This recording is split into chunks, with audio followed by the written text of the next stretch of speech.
दोस्तों, hi everyone, कैसे हैं आप सब। दोस्तों, एक बार मैं फिर से आ चुका हूं अपनी वही पुरानी कहानी पूरी करने। जो कहानी हम लोग सुन रहे थे वो है अप्सरा साधना।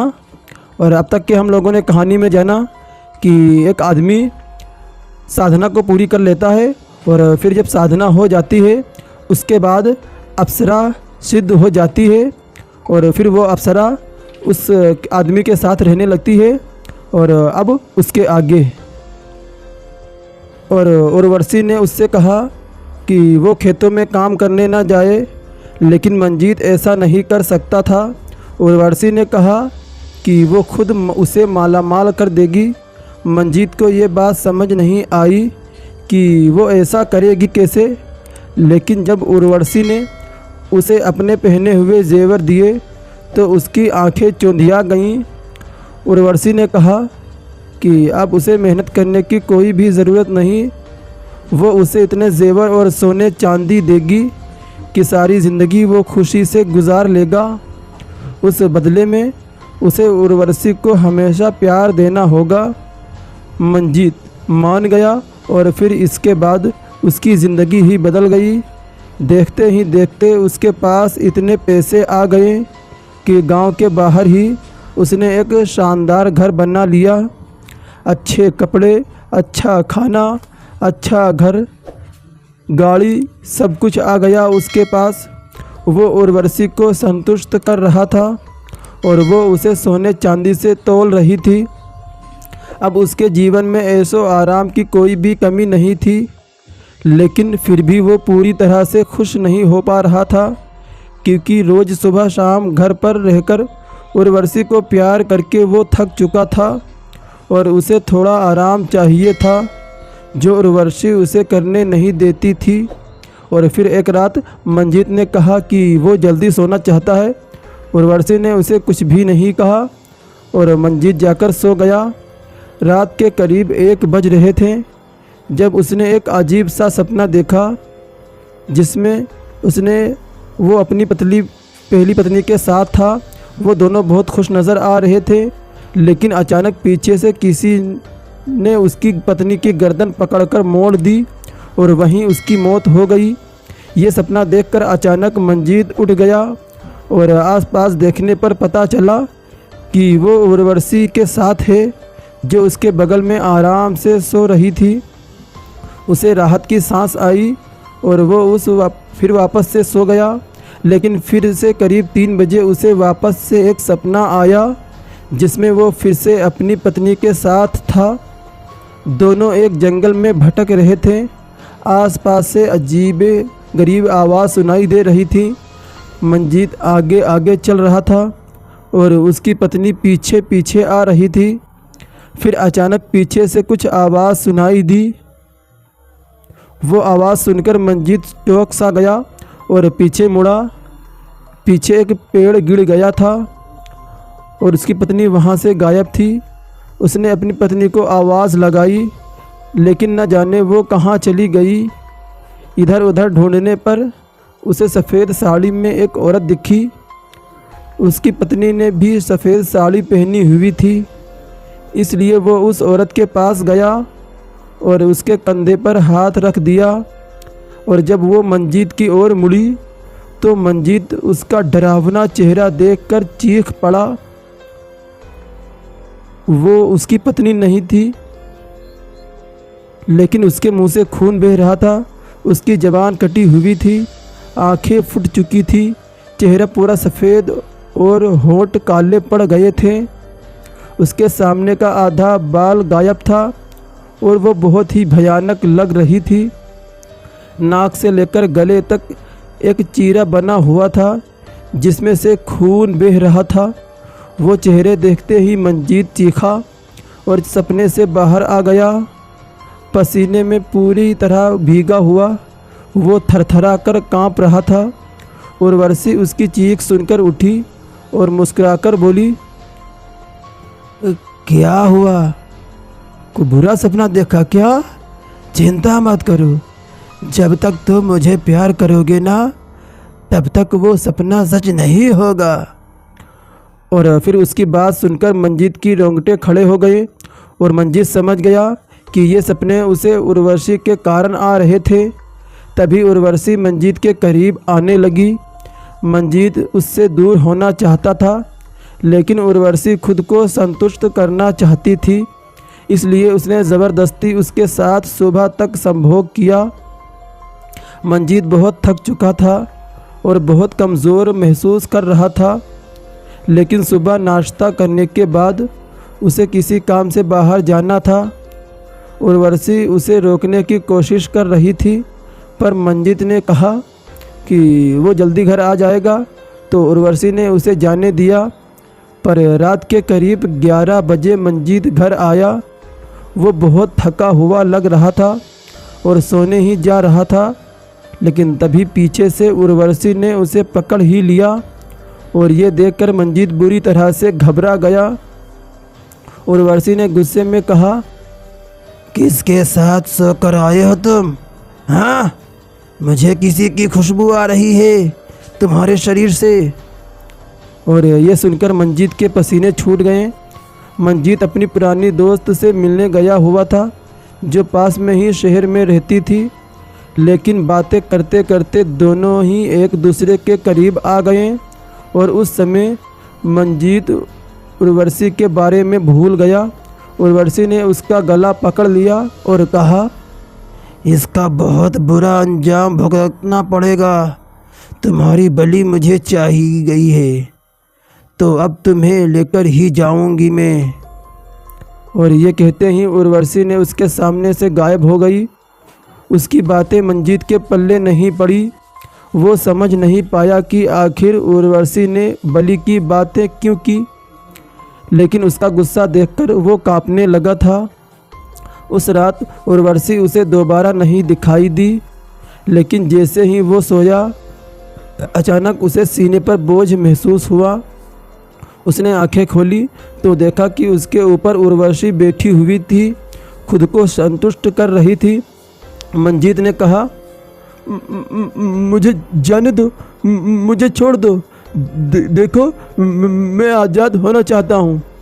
और फिर उर्वशी ने उसकी गर्दन पकड़ ली और बहुत ही भयानक तरीके से उसके साथ संभोग करने लगी। वो मंजीत को बुरी तरह से नोच रही थी, जिससे उसके शरीर का मांस भी निकल रहा था। मंजीत उस समय दर्द में तड़प रहा था और वो कब बेहोश हो गया ये उसे पता ही नहीं चला। करीब 3 बजे थे रात के, जब वो वापस दर्द में कराते हुए होश में आया, लेकिन अचानक वो चिल्लाने लगा।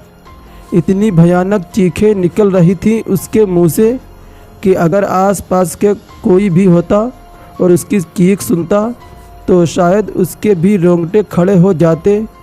मंजीत के कंधे से आधा मांस गायब हो गया था और यही हाल पैरों का भी था, मानो किसी जानवर ने उसे नोच खाया हो। उसकी मदद करने वाला भी कोई नहीं था। तभी किसी के दरवाजे पर दस्तक हुई। दरवाज़ा खुला हुआ था। मंजीत को आवाज़ सुनाई दी। वो सुनकर मंजीत डर के मारे चिल्लाने लगा, क्योंकि उसे लगा कि उर्वशी वापस आ रही है, लेकिन उसके सामने उर्वशी नहीं बल्कि उसकी पहली पत्नी माधवी खड़ी थी। मंजीत उसे देख खुश हो गया और उसने सोचा कि शायद अब वो उसे बचा लेगी, लेकिन उसकी उम्मीद के उलट माधवी उसकी हालत देख हंसने लगी। मंजीत ने उससे मदद मांगी, पर माधवी ने उसी समय किसी को कमरे में बुलाया। ये वही औरत थी जो तंत्र विद्या कर रही थी और ये औरत माधवी की माँ ही थी। उसे देख मंजीत के पैरों तले ज़मीन ही खिसक गई। मंजीत ने कहा कि ये सब क्या हो रहा है, तो इस पर माधवी और उसकी माँ हंसने लगी। माधवी की माँ तंत्र विद्या में माहिर थी और उसने कहा, माफ़ करना मंजीत, लेकिन तुम्हारा आखिरी वक्त आ चुका है। मैंने और तुम्हारी पत्नी ने तुम्हारी बलि चढ़ा दी है। मंजीत को कुछ समझ नहीं आया कि वो बोलना क्या चाहती है। तब माधवी ने उसे शुरुआत से सारी बात बताई और कहा कि उसको मंजीत से शादी करने के पीछे एक बहुत बड़ा मकसद था, जिसे वो अपनी संतान की बदली देकर ही पूरा कर सकती थी। वो अपनी माँ की तरह ही तंत्र विद्या में निपुण होना चाहती थी और इसलिए उसे अप्सरा साधना करनी थी, लेकिन बदले में अप्सरा को भी कुछ चाहिए था। इसलिए उसने सोचा कि संतान होने के बाद वो अपनी पहली संतान की बलि देकर सिद्धि प्राप्त कर सकती है। लेकिन मंजीत उसे संतान सुख नहीं दे सका और इसलिए माधवी ने उसे छोड़ दिया। फिर माधवी की माँ ने एक ऐसा जाल बिछाया जिसमें मंजीत का फंसना तय था। माधवी की माँ ने माधवी की मदद की और उसे अप्सरा सिद्ध करवा दी, लेकिन अप्सरा ने माधवी से एक ऐसी चीज़ मांगी जिसे वो अपने साथ ले जा सके। इसलिए माधवी की माँ ने माधवी को उसकी साधना के लिए मंजीत की बलि चढ़ाने का सुझाव दिया। माधवी तैयार हो गई और उसने अपने पति यानी मंजीत को अप्सरा के हाथों सौंप दिया। उसी समय मंजीत भी अप्सरा साधना कर रहा था, लेकिन मंत्रों का सही से जाप ना कर पाने और गुरु का मार्गदर्शन ना होने के कारण 1 महीने बाद भी उससे अप्सरा सिद्ध नहीं हो रही थी। तब माधवी की माँ ने तंत्र विद्या से अप्सरा उर्वशी को मंजीत के पास भेज दिया और कहा कि वो जब तक चाहे तब तक मंजीत के ज़रिए खुद को संतुष्ट करके उसे मारकर अपने साथ ले जा सकती है। यानी मंजीत ने अप्सरा को सिद्ध नहीं किया था, बल्कि उसे माधवी की माँ ने भेजा था। अप्सरा माधवी को बहन के रूप में सिद्ध हुई थी और जब जब माधवी उसे कोई काम देती तब तब बदले में अप्सरा मंजीत के साथ संभोग करते हुए उसके प्राण भी निकाल रही होती थी और इसीलिए मंजीत का शरीर बहुत कमज़ोर हो चुका था। मंजीत के शरीर में इतनी ताकत नहीं थी कि वो अब वहाँ से भागने की कोशिश भी कर सके और उसकी बेबसी देखकर माँ बेटी हंस रहे थे। मंजीत को लग रहा था कि अब उसका आखिरी समय आ गया है। तभी उसे घुंघरू की आवाज़ सुनाई दी और उसके पसीने छूट गए। उसका पूरा शरीर ठंडा पड़ चुका था।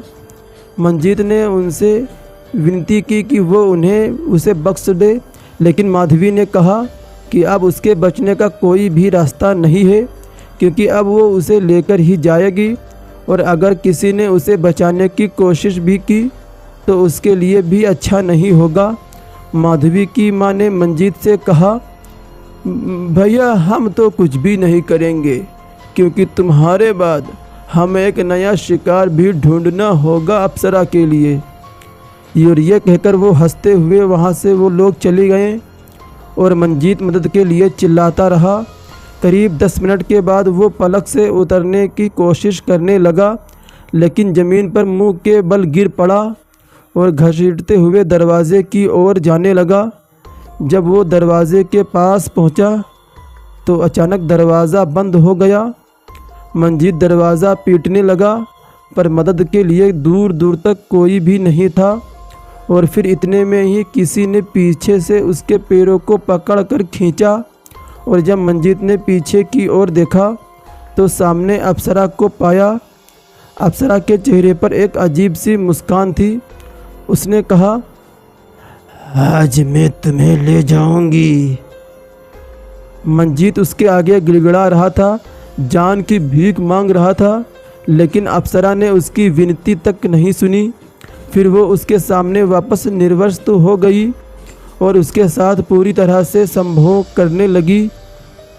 बाहर माधवी और उसकी माँ खड़े हुए थे और उसकी भयानक चीख सुनकर मुस्कुरा रहे थे, लेकिन आधे घंटे के अंदर मंजीत की चीख दब गई और उस जगह पर सन्नाटा सा छा गया। कमरे में मानो खून की नदी बह रही थी। फर्श खून से लथपथ हो चुका था और मंजीत की लाश कमरे में पड़ी हुई थी। अप्सरा वहाँ से जा चुकी थी और मंजीत को भी ले जा चुकी थी। अगले कुछ दिनों तक उसकी लाश वहीं सड़ती रही और उसके बारे में किसी को कुछ पता भी नहीं चला। लेकिन एक दिन उस रास्ते से कुछ लोग गुज़र रहे थे जिन्हें अजीब सी गंदी बदबू आई। उन्हें लगा कि जैसे आसपास कोई जानवर मरा हुआ है। लेकिन मंजीत के घर के दरवाज़े पर कुछ कुत्ते थे जो अंदर जाने की कोशिश कर रहे थे और भौंक भी रहे थे। उन्हें देखकर वो लोग उसके घर के पास गए और पास जाने के पर उन्हें और गंदी बदबू आई। उन लोगों ने दरवाज़ा पीटा, लेकिन जब दरवाज़ा किसी ने नहीं खोला तो उन लोगों ने दरवाज़ा तोड़ दिया और अंदर का मंजर देखकर उनकी आंखें जैसे बाहर आ गईं और रूह कांप गई। मंजीत की लाश बुरी तरह से सड़ चुकी थी। उस पर कीड़े मकोड़े पड़ गए रहे थे और चेहरा तो बिल्कुल पहचान में ही नहीं आ रहा था। उसकी वो घिनौनी हालत देख उन लोगों का दिल दहल गया और वो डर कर गाँव की ओर भागे।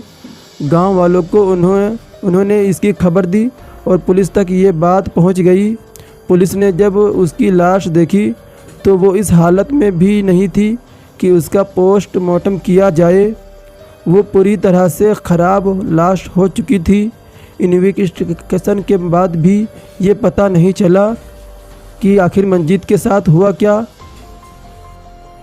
इन्वेस्टिगेशन के बाद कुछ भी समझ में नहीं आ रहा था कि आखिर इस लाश के साथ हुआ क्या। और माधवी और उसकी मां पर भी किसी का शक नहीं गया और वो दोनों अपने नए शिकार की ओर चल पड़े। तो दोस्तों, आज की कहानी में बस इतना ही। और आपको कमेंट करके ज़रूर बताना है कि आपको ये कहानी कैसी लगी, अप्सरा साधना आपको कैसी लगी। प्लीज़ हमें कमेंट करके ज़रूर बताएं। और इसी तरह की डरावनी कहानियाँ सुनने के लिए हमारे चैनल को सब्सक्राइब करें और बेल आइकन को भी दबाएंगे ताकि हमारी जो नई वीडियो अपलोड हो सबसे पहले आप तक नोटिफिकेशन पहुंच सके। तो फिर आपसे मुलाकात होगी एक और नई वीडियो में। तब तक के लिए bye bye and take care.